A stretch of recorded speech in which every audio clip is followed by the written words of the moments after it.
And if we get the sale price right, we'd make a fortune. The odds against getting it right are 1,000 to 1. Not if we do our homework. But we've no precedent to guide us, Toby. The city's never handled a flotation as big as this before. All the more reason for us to be part of it. Big is not synonymous with profitable. Neither is small synonymous with modern. It's about time we moved into the 20th century. And what is that supposed to mean? It means we become so bloody conservative we're covered with cobwebs. For the last 5 years, we've done nothing but sit on our assets and watch them being eroded by inflation. If we'd invested in some of the harebrained schemes you recommended, we wouldn't have any assets. On the contrary, instead of just treading water, we'd have a stake in tomorrow. Well, as a matter of interest, let's just see where we'd be if we'd followed your advice. Arnold? Sir Wilfred asked me to prepare a hypothetical statement based on the assumption that we had invested in all the speculative projects suggested by Toby since he joined the board. As you will see, it shows a loss of 46%. Well, of course it shows a loss. You can't expect new companies like these to make a profit after only 3 years. They're long-term investments. From which we'd have been lucky to get our stake back. May I remind the chairman that this is a merchant bank. It's our business to invest in risk companies. Your great-grandfather didn't make Grafton's one of the most respected names in the city by taking unnecessary risks. What about Empire Chemicals? If the American bid had failed, Grafton's would have been finished. He was lucky! And he had far less to lose. We have an established reputation. There's no need to stick our necks out. There's no need for us to do anything. We can just sit here and twiddle our thumbs for the rest of our lives, but we wouldn't be fulfilling our function. And I am sure we are all very grateful to you, Toby, for the benefit of your vast experience. But so long as I am occupying this chair, I shall be the judge of whether we're fulfilling our function or not. And in my opinion, we should have nothing to do with this new flotation. Then you're prepared to leave the field free for our competitors. I am. Well, I'm not. Unfortunately, there's nothing you can do about it. I could propose a vote of no confidence in the chairman. Oh, Toby, that would be very foolish. Since all the members of this board are my appointees. I'm well aware of that. But I already have 6 votes pledged to me. And it's no good trying to find out which they are, because they're also pledged to secrecy. You're in for an uncomfortable week. You'll never make a poker player, Toby. You haven't got the nerve. It's no good, Father. You're out of date. A dodo in an ivory tower. It's time you were put out to grass. The meeting is closed, gentlemen.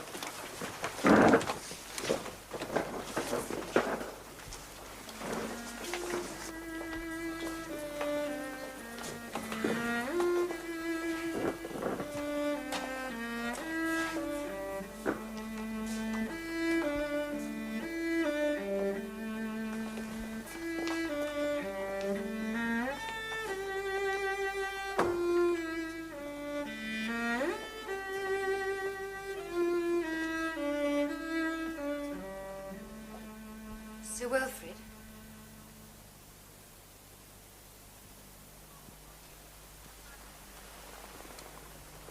I don't believe it. You are Sir Wilfred?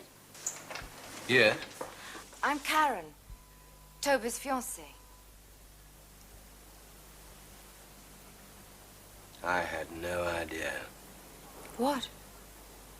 how much he hated me. May I talk to you in private? Well? You and Toby. I was wondering if I could help with a reconciliation. Has Toby put you up to this? No.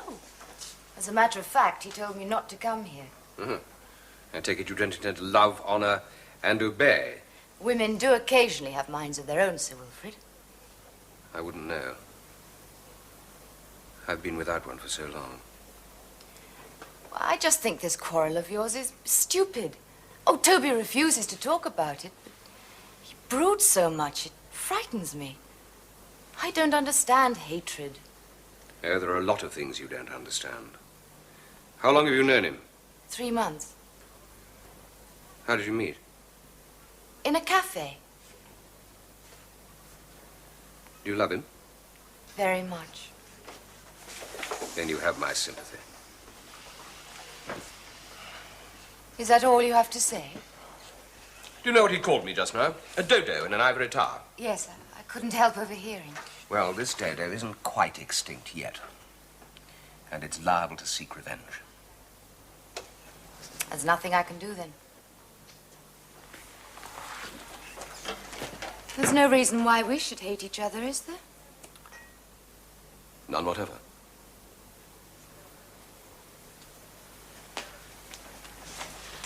Karen. I'm giving a dinner party tomorrow night. If you can persuade him to come, you'll be welcome to join us. Thank you. Evening dress, which in your case means pale blue. Why? Because I think it would suit you.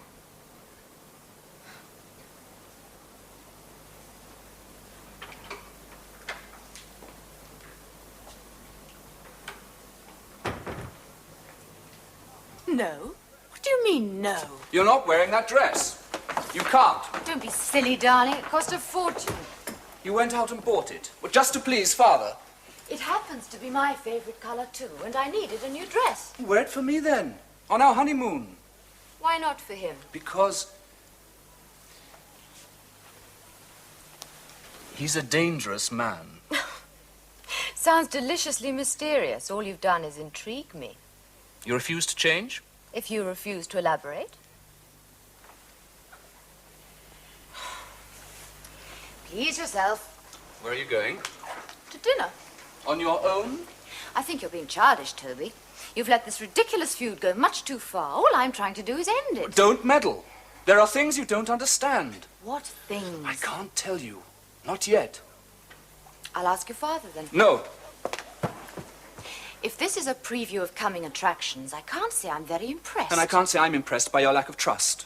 I told you not to come to the bank, to stay away from Father. Yet not only did you go to see him, but you accepted his invitation without consulting me. Well, I think it's petty, just because your father's turned on by girls in blue dresses. Not every girl. You mean I'm special? Very special. As I'm afraid you're about to find out.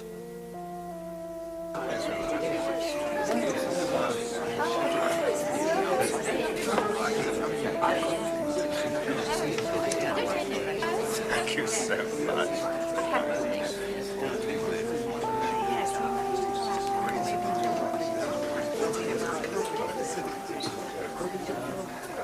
Why is everyone staring at me? You're a very beautiful girl, Karen. All the women are jealous of you. And all the men are jealous of me. You mean of Toby? No, I don't mean of Toby.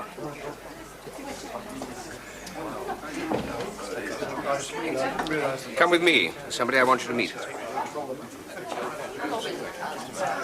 She's a knockout, Toby. I don't know why you kept her under wraps for so long. Long? I've only known her 3 months. Clem, I've got a little surprise for you. Clem Laidlaw, Karen Oldfield. Was this some sort of joke? Karen is Toby's fiancée. Well, he seems to have gone to a lot of trouble. Trouble? What trouble? You mean you don't know? May I ask how old you are? 26? Remarkable. Why?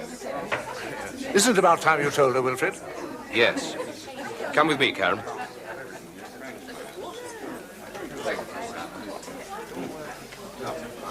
Congratulations, Toby. I shouldn't leave her alone in there with your father for too long. You think she's his type? I'd take a bet. He can be very persuasive, as I know to my cost. What is it you haven't told me? Why, Toby has no intention of marrying you. Does he usually buy diamonds like this for girls he has no intention of marrying? Why did you tell me you met in a cafe? Because we did. You met through Maitline, a computer dating service. I have a very efficient intelligence network, Karen, so please don't lie to me again. Oh, it wasn't a lie. It just wasn't the whole truth. What was there to be ashamed of? I don't know. It's a confession of failure, isn't it? Toby didn't seem to think so. No. Didn't you ask yourself why an attractive, successful, young man should need the services of Maitline? I not only asked myself, I asked him. And what did he say? He said he'd joined the bank straight from Eton, out of one all-male preserve and into another, so his choice was somewhat limited. And you believed him? Why shouldn't I? I went to Maitline for the same reasons. I find it hard to believe that your choice was limited. Oh, it wasn't when I first came to London. But I'd come straight from a convent, an all-female preserve. I was terribly shy and virginal. Men soon lost interest. So when you stopped being terribly shy and virginal, what made you turn to a computer? I didn't seem to meet eligible bachelors anymore. The only men I knew were the ones who worked with me at the art gallery. They were all married. No social life? I'd cried wolf too often, literally. So I thought if I was seriously looking for a mate, I might as well do it scientifically. Did you think that that was what Toby was doing, seriously looking for a mate? What else should he be looking for? He asked you to marry him for one reason only. To destroy me. Destroy you? But don't worry, Karen. When he discards you, as he inevitably will, I'll be there. He's right. You are a dangerous man. Dangerous? No, my dear. Believe me, I have your welfare very much at heart. I think I better go.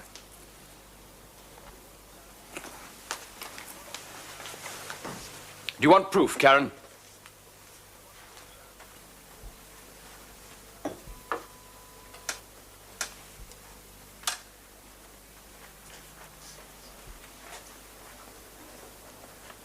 Who on earth is that?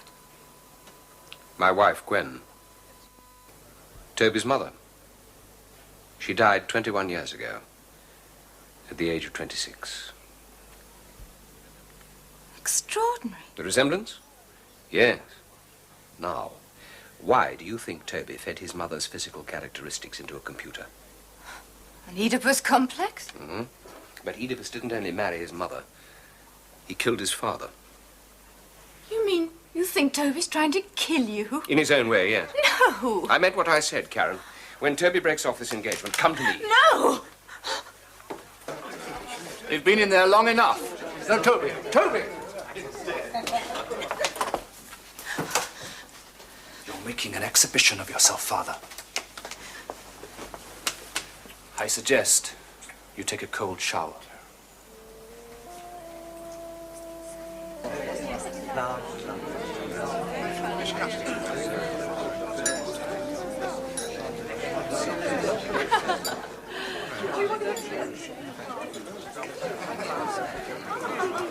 I hope you'll make allowances, Miss Elfield. When Gwen died, Wilfred thought his life was over. Now, all these years later, you turn up. Yes. You must admit the resemblance is uncanny. How long were they married? 5 years. He must have loved her very much. He did. Ask Clem Laidlaw. Why? He was in love with her too. Wilfred took her away from him. Pistols at dawn, was it? Hardly. Clem's the family solicitor. Solicitors have to take their defeats philosophically.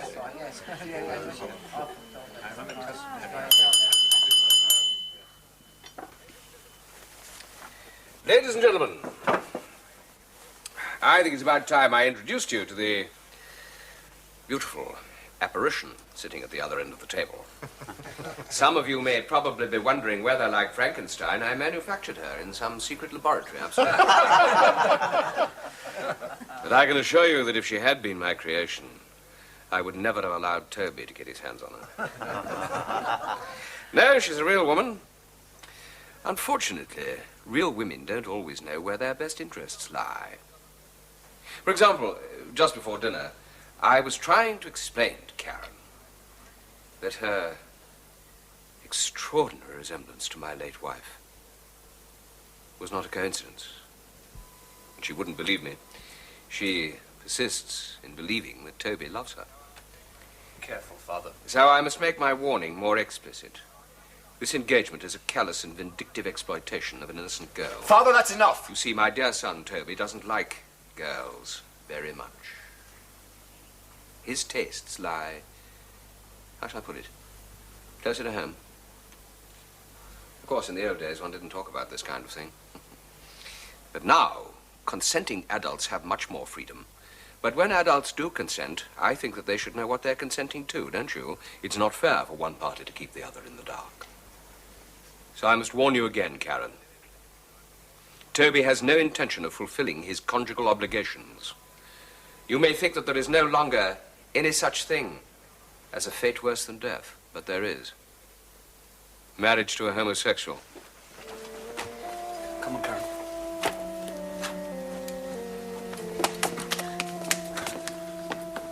You're pathetic, Father.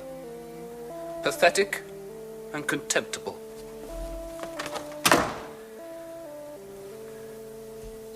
Karen,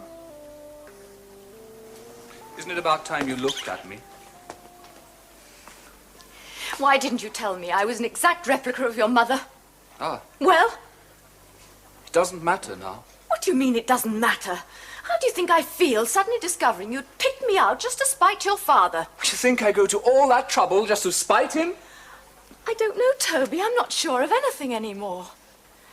The 3 months we've known each other, we've done so much together. I thought I knew all about you. Now, suddenly you're a stranger. Sit down, darling. Now listen to me. It's true. I was searching for a girl who looked like Mother. I was going to use her, cynically and ruthlessly, for an idea I had. But I decided not to go through with it. When? When I fell in love with you. Your father said you had no intention of marrying me. You believe him? I don't know what to believe. So you don't know whether to believe his accusation or not? Oh, I couldn't care less about that. You were right. It was contemptible. Oh, come on, Karen. Be honest with me. Did it cross your mind that it might be true? Crossed my mind. Ah, I see. Well, part of it was true. Which part? The bit about not sleeping together. I told you. I'm old-fashioned about that sort of thing. Dodo. Just like your father. Thanks a lot. Oh, darling, let's think of the future. I am thinking of the future. You can't spend the rest of your life with Father's charming little speech ringing in your ears. Every time I brought a colleague back to dinner, you'd think he was a rival. Oh, nonsense. You wait. Father's a cunning bastard. He knew the poison would spread. You can always prove him wrong How? by letting me spend the night. So you want proof, do you? Well, I'm bloody well not going to give it to you. When we sleep together, it'll be a consummation of our love, not because you want me to prove Father wrong. All my life, he's dictated every move I've made. Well, this is one move I'm going to make in my own time. I'm sorry, darling. I didn't mean it, Yes, really. yes, you did. You wanted to be sure before committing yourself. Why, it's only natural. I've already committed myself. I didn't say that. Don't put words into my mouth. It won't work, Karen. What won't work? You and me. Don't you see? He's won. Nonsense. There's only one thing you can do. Break off the engagement. What? You'll never be sure now. Whatever happens in bed, you'll always have doubts. I won't. Oh, Toby, please give me a chance No. to... It's hopeless. But why? I know you love me. And I love you. Oh, God, how I love you.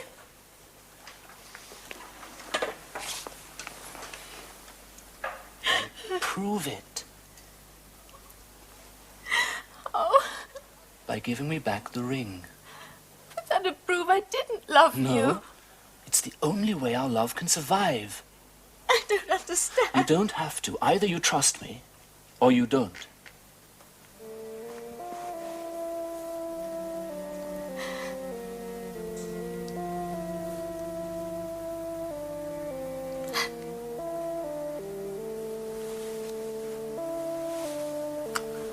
Thanks. That's it, then. Not quite. There's something else I want you to do. So you believed Sir Wilfred's accusation? Yes. Why? Father knows his own son. And that was the only reason you broke off your engagement? There was nothing else that could have caused you to take such a drastic step? No. We were very happy. Till last night. If I were a judge, Miss Oldfield, I'd be inclined to say that your love must have been of a rather superficial nature. If a few malicious words were capable of destroying it overnight. There were so many witnesses. The story will be all around London by now. I just don't think I'd be able to bear the scandal. I see. There's one thing I have to be sure about, Toby. If your father's defense is that his accusation is true, could he produce any evidence to support it? Of course not. You're sure? Quite sure. You deny the allegation? Categorically. But you will not accept his denial, Miss Oldfield. I'm sorry. Very well. You'll have to swear your affidavit before a commissioner of oaths. I'll let you know when I've made an appointment.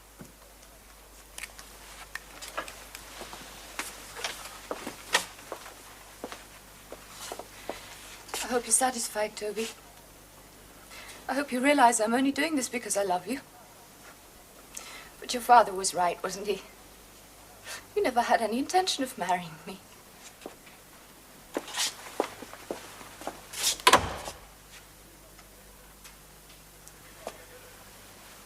We've got to get rid of him. Won't be easy. Toby may be a nuisance, but he's provided a much-needed dynamic on the board. I doubt if we'd been asked to float this new issue if it hadn't been for Toby. You're not one of his supporters, are you, by any chance? No, of course not. But I wish you'd patch up your differences. If not for your sake, then for the sake of the bank. Come in. Morning, Wilfred. Good morning, Oh, Clem. sorry. It's all right. Come in, Clem. Sit down. You can wash the dirty linen in front of Arnold. Oh, very well. This is a difficult situation for me. I can't act for both of you. So if there is to be litigation, one of you will have to find another solicitor. Well, I will if necessary. I was hoping it wouldn't be, that we could keep it in the family, as it were. Keep what in the family? Tell him. As a result of Wilfred's unfortunate allegation last night, Toby's taking out a writ for slander. He's claiming substantial damages. How much? £100,000. 100,000? That's absurd. It's not as if he suffered any material loss. I'm afraid he has. Miss Oldfield has broken off her engagement. Oh, dear. If I let it go to court, what are my chances? Nil. You can take counsel's opinion if you wish. But there are too many witnesses. My advice is to settle. How much can I get away with? Well, I believe Toby will be satisfied with a sum in the region of 30,000. 30,000? I should think he bloody well would be satisfied. Well, let him take me to court, then. I'm damned if I get a hand over 30,000 without a fight. But, Wilfred, think of the bank. The unfavorable publicity. £30,000! It's out of all proportion. Who's to say what's in proportion, Wilfred? Some women, as I'm sure you will agree, are beyond price. Pair of eights to bet. £2. I see your £2. Your 2 and 5. Fold. Your 5 and 30,000. Toby! So the old man paid up? Without a murmur. He knew I got him by the short and curlies. As you watch on back at the bank, he's probably planning the night of the long knives. He can plan all he likes. We'll fix him at the next board meeting. And Karen? What about her? Well, could she be tempted back by your change of circumstances? Who says I want her back? Oh, aren't you being a little hard, Toby? After all, it must come as a bit of a shock to hear your prospective father-in-law announce in public that your fiancé's gay. If she really loved me, she wouldn't have believed it. Yeah. Oh, did you invite anyone else? No. There's somebody after a donation.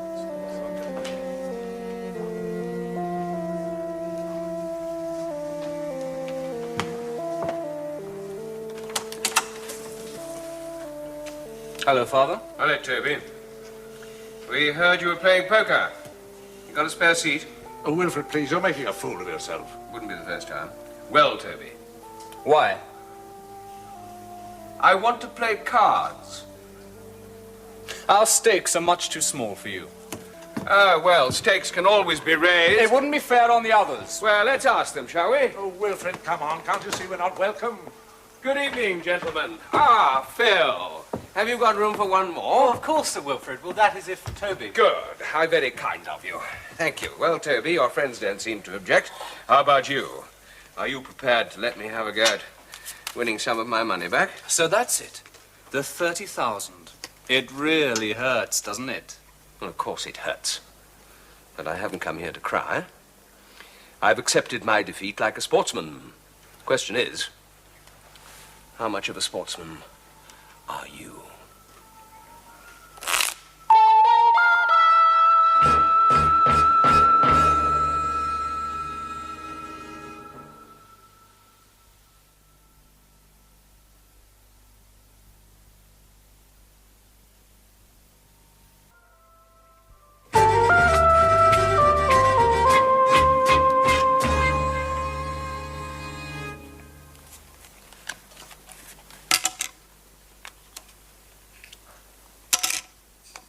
How many? An honest 3. Dealer takes 2. An honest 2? You'll have to pay to find out.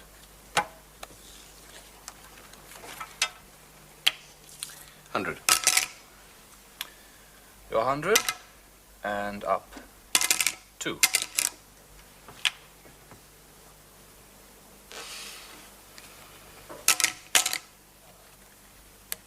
Thousand. Your 1,000 and another 2.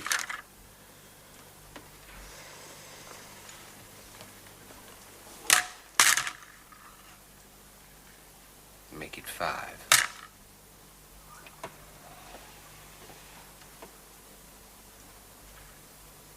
See you. 3 7s. 3 jacks. Your deal, Father? Pleased with yourself? Naturally. I like winning.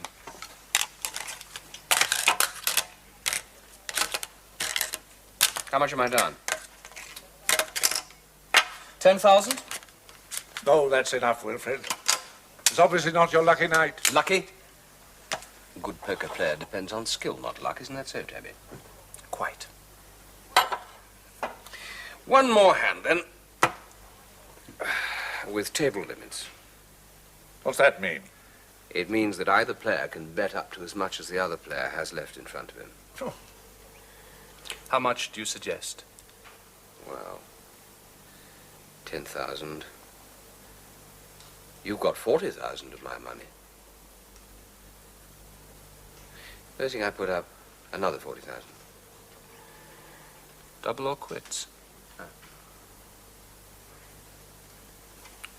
All right.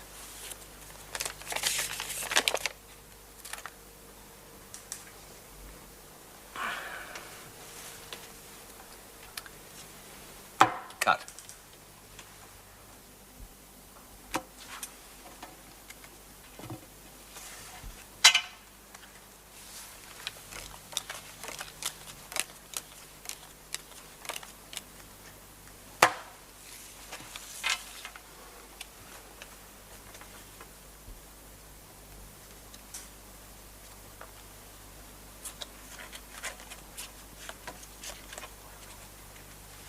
$5,000. Kibitzers should be seen but not heard, Phil.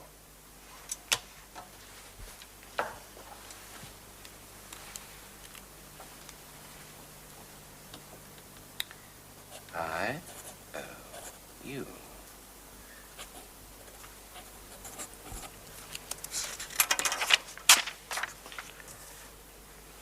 Cards.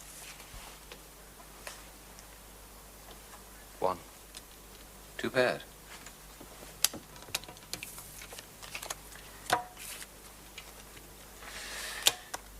Dealer takes 1. You to bet.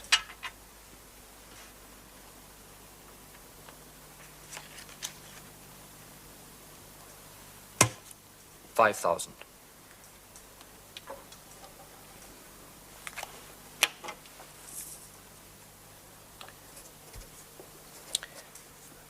5,000. And 10. That's 20,000, Wilfred, you're mad. My son will tell you that I never invest in speculative ventures. There's no such thing as a safe investment anymore. See you.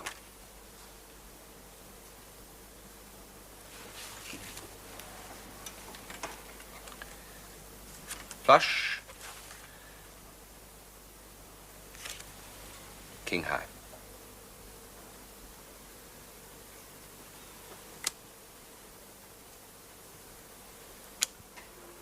Full house. That's another 30,000 you owe me, Father. I hope you brought your checkbook.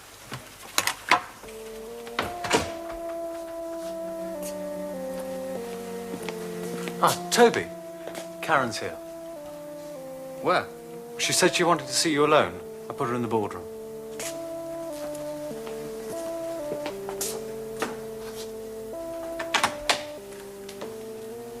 Hello, darling.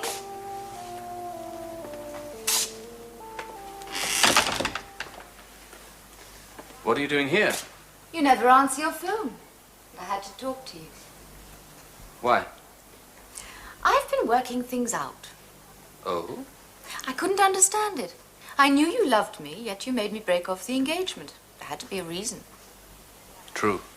I just think you might have let me in on it. I wasn't sure you'd cooperate. Oh, thou of little faith. I perjured myself for you, remember? And that was before I realized what you were up to. Can you ever forgive me? For £30,000, darling, I can forgive almost anything. That is, if you intend to share it with me. Do you? Of course. I love you, darling. That's something I've never deceived you about. When were you going to call me? In a few months. After the dust had settled. The break had to seem as genuine as possible. Have I spoiled it by coming here? Father didn't see you? No. Good. But you better get out of here. We'll continue this conversation tonight. At the flat?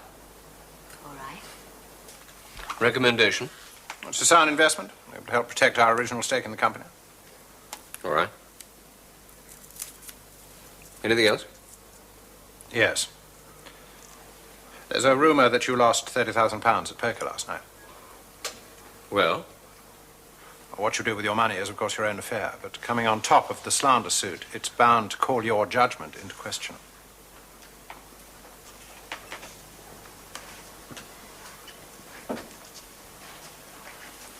And if there's no confidence in you, there'll be no confidence in the bank. Don't worry, Arnold. Won't happen again.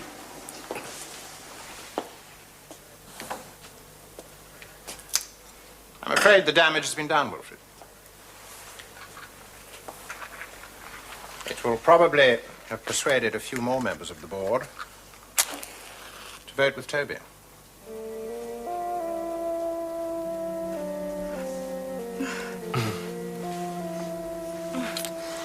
How long do we have to wait? A year, perhaps. I'll have to ask Clem Laidlaw when we're free from any legal comeback. But won't he guess that the break was a put-up job? Probably. Well, can you trust him to keep his mouth shut? Yes. You see, he doesn't really like Father. In fact... Well, go on. that idea I told you about, the one I needed someone like you for, he was in on it.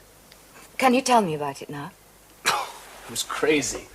But it might have worked. I was trying to find a girl I thought Father might fall for. You see, he has 6 months to live. A year at the most. Oh, I'm sorry. Well, the only thing I'm sorry about is that I'm not included in the will. He's leaving you nothing? Not a penny. Even this flat's in his name. When he dies, it'll have to be sold. So where would I have come in? Suppose he left a widow. A girl who was really in love with me. After his death, we'd be able to enjoy the whole of his estate and live happily ever after. I see. Yes, I like it. So did I. The trouble is, I fell into my own trap. Discovered there were more important things than money. Little old me. Little old you. Still, I did bring you 30,000. 60,000. I won another 30,000 from him at poker. Can he afford it? Afford it, darling? He's a sterling millionaire. 60,000's chicken feed to him. How much is he worth? 2 million. 3. I'm not sure exactly. Wow. And the plan was for me to marry him, inherit the money, and then marry you. That's right. Are you sure he only has a short time to live? He has terminal cancer. Ask Clem. He's the only person Father confides in. Even I'm not supposed to know. You say Clem was in on it. We had to be. I needed someone who knew Mother well. Someone who could provide all the little personal details for the computer to copy. I promised him a small percentage if I was successful.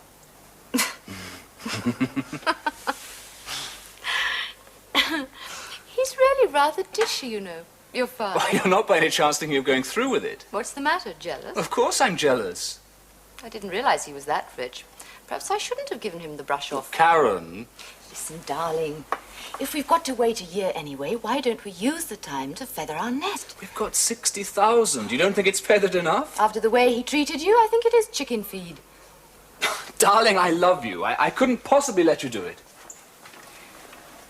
You asked me to break off the engagement. Well, that was different. Why? You didn't have to behave like a prostitute. We all behave like prostitutes when the price is high enough. I might lose you. How do I know you wouldn't run off with someone else after Father's death? You asked me to prove my love by returning your ring. I didn't hesitate, did I? True.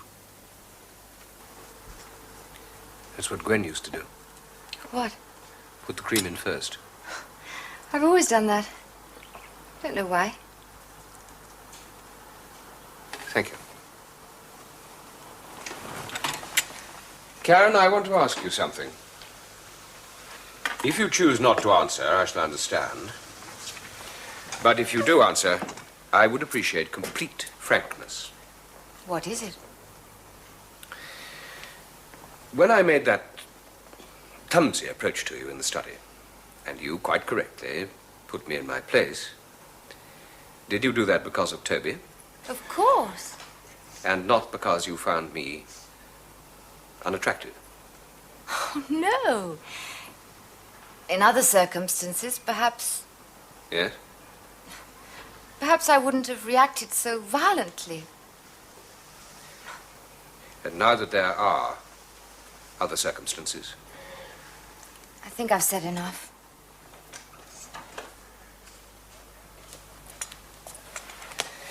Karen, I haven't got very much longer to live. Now, please don't say anything. This is a prepared speech. When the doctor told me the news, I accepted it philosophically because, well, my wife was dead, my son estranged. I had nothing to live for. Rage, rage against the dying of the light. Ah. Yes, well, unlike Dylan Thomas, I had no resources to fall back on. So I resigned myself to my fate.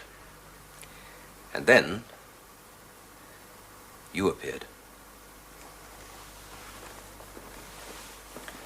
May I continue? Of course. I know next to nothing about you. But you looked so like Gwen that when you came into the boardroom that day, I said to myself, no, Toby is not going to have this girl. She's mine. The feminists wouldn't care for that, Wilfred. I have only ever loved one woman. All my life. And she was taken away from me 21 years ago. And now, suddenly, here she was again. Reincarnated. Can you imagine how I felt? Yes. So I made a fool of myself. I can't imagine what I hoped to achieve by it, but... Hoped I'd leave Toby, which I did. Yes, I also hoped that you would turn to me. But my behavior was hardly calculated to make you do that. No. No. No doubt you told your parents you couldn't possibly marry into such an appalling family. I haven't any parents. They died when I was a baby. That's why I was sent to a convent. So you're all alone in the world, too? Yes. Quite alone. In the light of what I've just told you, Do you think you could bring yourself to marry me? Why? Because I remind you of Gwen? You remind me of a time when I was happy. When I die, you will still be young enough to find a husband of your own age, and you will be a very rich woman. But you don't love me. Does it matter? I'm lonely, you're hurt. Perhaps in the little time that I have left, we can...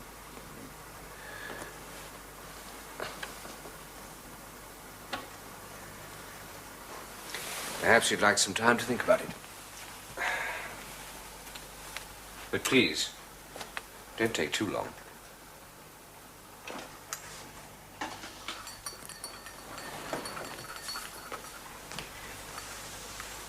I can give you my answer now, Wilfred.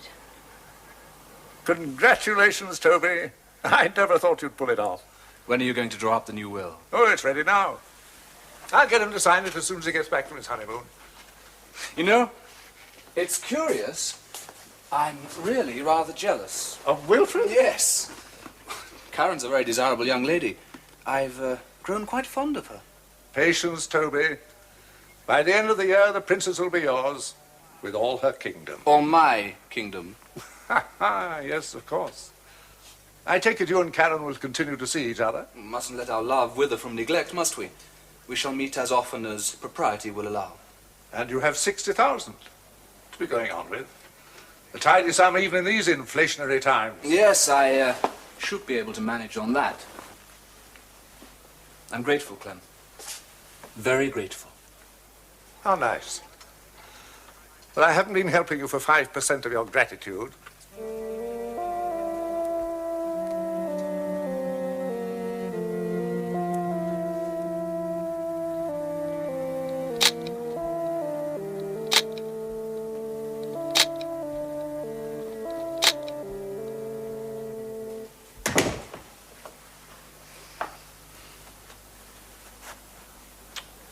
Now, supposing you go into the study, and I'll go and ask Masters to bring some champagne.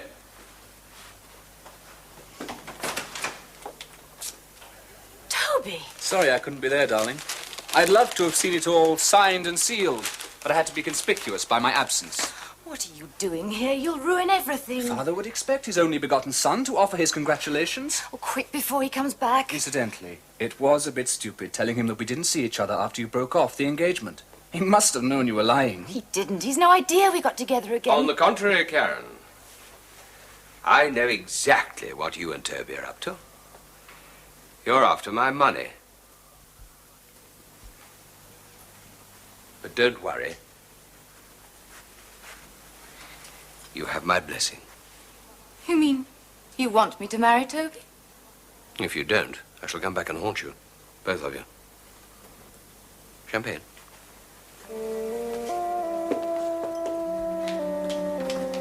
What is all this? Thank you, Masters. I'll do it. What exactly are we celebrating? The marriage or something else? We are celebrating the successful completion of a little plan, Karen. A scheme devised by Toby, Clem Laidlaw, and myself. You and Toby? You've just been pretending to hate each other? It was a necessary part of the charade. But why have you both been lying to me all the time? Before we could tell you what it was about, we had to set you a little test.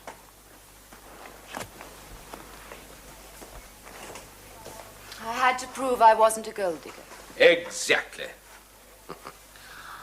Now then, tell me what you know about something called capital transfer tax. I know it's very high. It is iniquitously high. For someone of my means, about 65%. So that when I die, if I were to leave Toby £1 million, the Inland Revenue would take at least 600,000 of it. But if I were to leave it to my wife, and my widow were then to marry my son, There'd be no tax at all? I see. And so I wonder if you do see, Karen. I wonder if you realize how quickly our present tax system is killing the goose that lays the golden egg. That sounds like a party political broadcast. Yes. I believe in private enterprise. I believe in a man's right to provide security for his children. I also believe that Toby will use my money far more wisely than any government. But if nobody paid any taxes, the country would grind to a halt. I have paid taxes all my life. I've been assessed for income tax and surtax on every penny I've ever earned. I've helped to build schools for other people's children, motorways for other people's motor cars, leisure centres for other people to play in. I have watched my money being used to subsidize laziness, perpetuate inefficiency, and finance Marxist students so that they may plot the downfall of capitalism. So I reckon I've paid my debt to society. And I'm damned if I'm going to pay it again after I'm dead. It's true, then. You are going to... Did I? Oh, yes. That's why there was no time to lose. But the poker game, the slander suit. Both tax avoidance schemes devised by Clem to give Toby a little more pocket money. If the system penalizes those who save and encourages those who gamble, then so be it. But we had to convince the rest of the world. So we built up this public feud. There's just one thing, Toby. How do I know you're not a gold digger? I didn't want to go through with it, darling. It was your idea, remember? Yes. So, what shall we drink to? Salud, amor, y pesetas. Health, love, and money? Yes. After all, what else is there?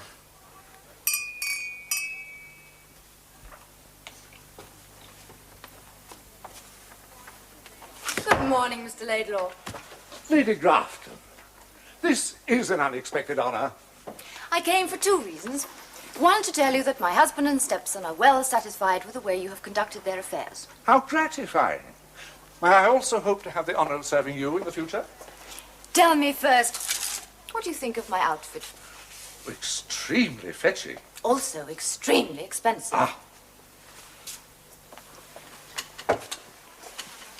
Do you want to know how much it cost? If you wish to tell me. £5,000. Ooh. And this bracelet? Diamonds and sapphires. Ooh, 3,000 perhaps? Another 5. Indeed. Sir Wilfred must value you very highly, Lady Grafton. Oh, he does, Mr. Laidlaw, he does. And the second reason for your visit?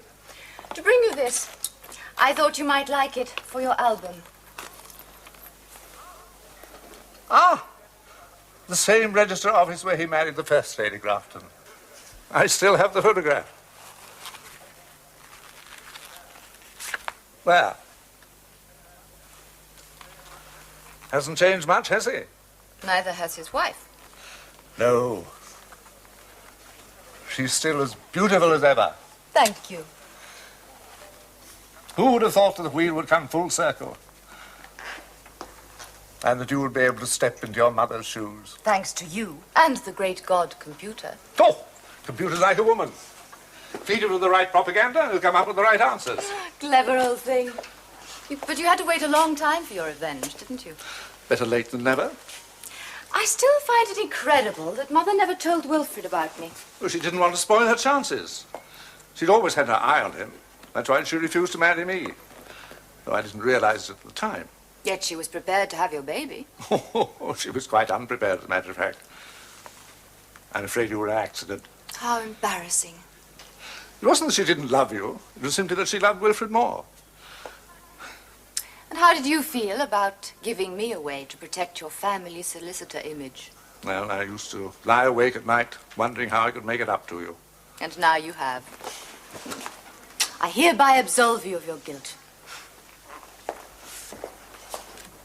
Karen, are you sure you can cope with all this? Quite sure I've done all right so far, haven't I? You've done splendidly, but wouldn't you rather I handle Toby after Wilfred's death? No, thanks, Daddy. I want to see the look on his face when I remind him it's illegal to marry your half-sister.